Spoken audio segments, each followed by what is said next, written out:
Well, good morning. You guys finally decided to wake up this morning, huh? It's already 6 o'clock in the morning. We got loaded down in Montvale and we're headed up to Elkins, West Virginia, of course. That's a big surprise, ain't it? We don't ever go to Elkins, West Virginia. It's nice outside. Oh, it's cold. I can't believe how cold it was this morning. This is damn the middle of May. It was like 43 degrees this morning. I had left my jacket in my gray bin that I keep in the truck, in the semi-truck.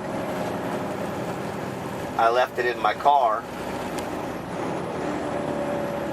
You know, because when I got home yesterday, it was 73, 74 degrees, something like that. When I come out the door this morning, I said, what the hell is going on? Is it summer? Is it winter? Make up your damn mind. Tired of the cold. So we're climbing up this hill. I hate this damn hill. It slows us all the way down to like 13 mile an hour, pulling it in third gear. Might stay about 15, 16 mile an hour today though, because we got a little bit of a lighter load on today.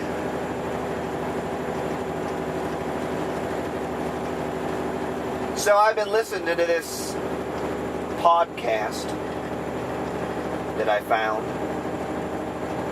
on iTunes called the Survival Podcast or the Survivalist Podcast. It's free. Go look it up if you want. They talk a lot about prepping and preppers. I don't know if you guys know. Some of you might know what that is. Some of you guys might not know what that is. But basically, it's a group of people that are prepping for disaster. Anywhere from, a storm comes through and you ain't got power for 3 or 4 days, and you still need to have electricity and food and water and heat, to basically the end of the world scenario where the entire government collapses and everything goes to back in the 1600 type of life.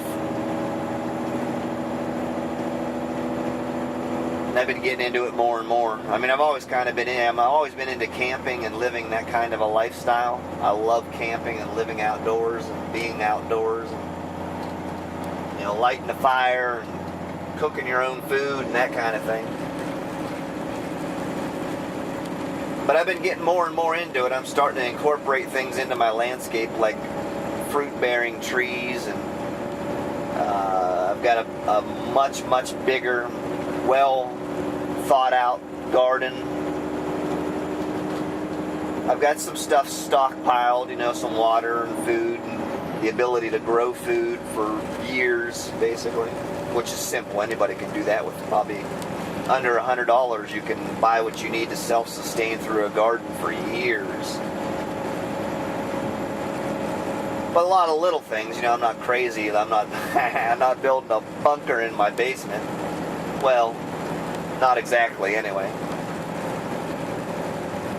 But I am prepping. It's good to be prepared. Do I think the world's coming to it? Well, you never know. It could end right now. But do I believe in, like the 2012 and, psycho crap like that? No. But I do believe in being prepared in case something happens. I've got quite a bit of ammunition, quite a few guns, the ability to have food and water for probably 6 to 8 months without doing anything, which is surprisingly easy. It's just basic stuff, you know what I mean? Every week you buy 2 or 3 little things extra more than what you would normally buy. And then when you go to the store to buy them items again, instead of using the ones that you bought from the store, you throw that one in the basement and bring the one you already have in the basement up and use it. So it's just a matter of keeping more on hand than you normally would. You know, like most people's houses, you got, you know, the tube of toothpaste that you're using. Well, me, I've got 3 tubes of toothpaste in the basement. When I buy a new one, I throw it in the basement and I bring one up. That kind of thing. Just simple things. I don't know, you guys might not be into that at all, but I've been checking it out. I might even do some videos on some how-to things, some simple things, how-to get by in a case of an emergency. I mean, hell, look at, you know, like Katrina. When Katrina hit, I'm talking about things like that. See, most people think about, well, you know, a comet hits the earth, you ain't going to be able to survive that. I'm not, you know, I'm not talking about that kind of stupid shit. I don't believe anything like that. But, you know, the people in Katrina, if they'd have had, you know, stockpile 4 or 5 months of water and food and supplies, personal items and things like that, it would have made life a hell of a lot easier when Katrina hit. So there are real world scenarios where it is a very, very good idea to be prepared within reason. Like I said, I'm not going to go rent a backhoe and dig up my yard and build a 30 by 30, 20 feet underneath the ground, you know, where I can live for the next 50 years underneath the ground if a nuclear bomb hit. I'm not talking about that kind of crap, but go check it out. The podcast is on iTunes. I believe it's called the Survivalist Podcast. I believe that's what it's called. It's pretty cool. It's interesting. Anyway, even if you're not into it, it's you know, I think you still find it interesting. We're going to stop right here and let this traffic go by us because we're such a professional, courteous truck driver.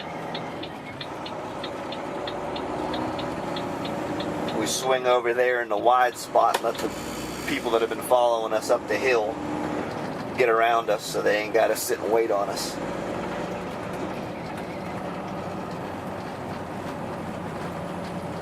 Now we'll fly down the hill.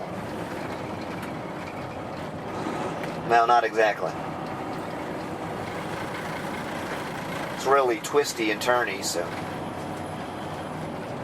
got to keep it under about 30 miles an hour going down the hill.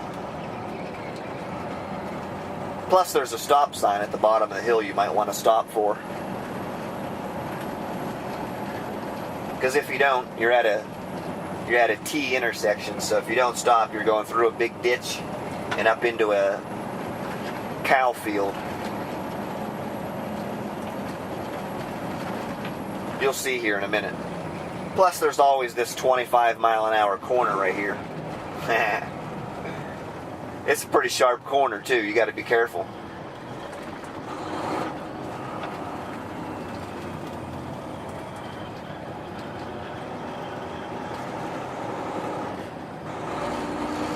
Early morning tanker trucking.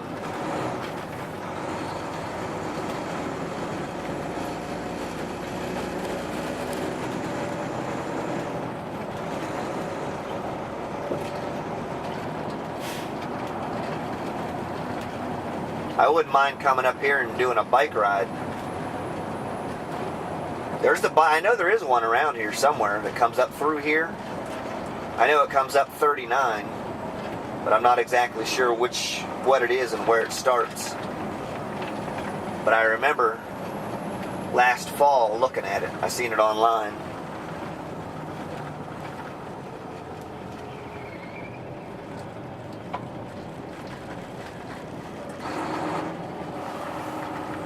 Tell you one thing about this new truck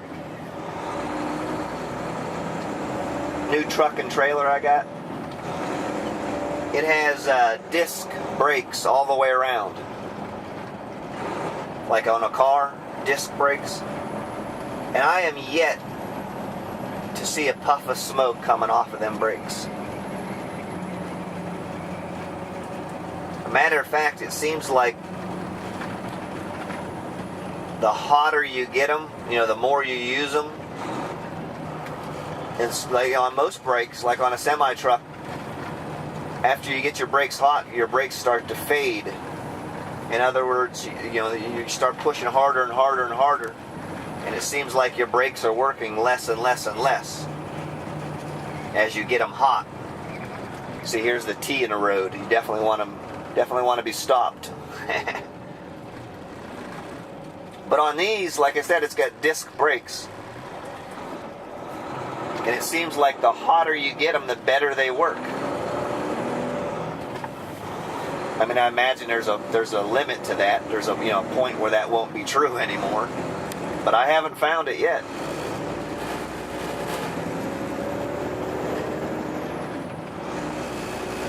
Haven't seen one puff of smoke come off of these brakes yet.